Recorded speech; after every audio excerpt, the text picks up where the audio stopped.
In this video tutorial, I'm going to share to you on how I can fix the 3DX9 DLL is missing on your Windows 11. So let's get started.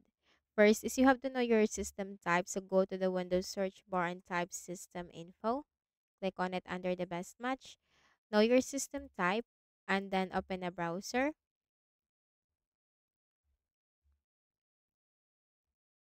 Search for Visual C++ Redistributable and hit enter.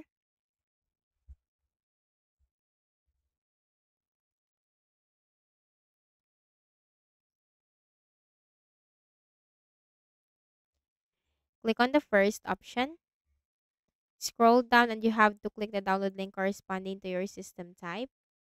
Once downloaded, click on the folder icon.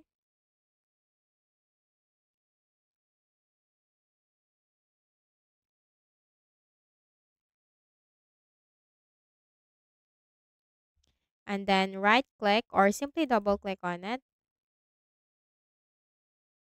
If you haven't installed this yet into your Windows, click on the license terms and conditions and click on install. But if you have already installed it, click on repair. Once repaired, close everything. And then right click at the start button, shut down or sign out and restart.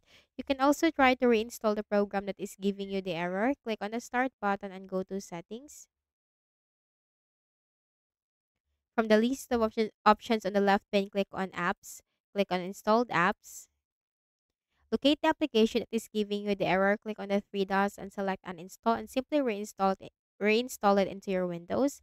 And still in the options on the left pane, click on Windows Update and simply also click on the button right here to download and install the latest updates for your Windows that comes with the necessary files that your machine needs. So that's it, and I hope this video helped you. Kindly please do not forget to hit the like button and subscribe to this YouTube channel. Thank you for watching the video.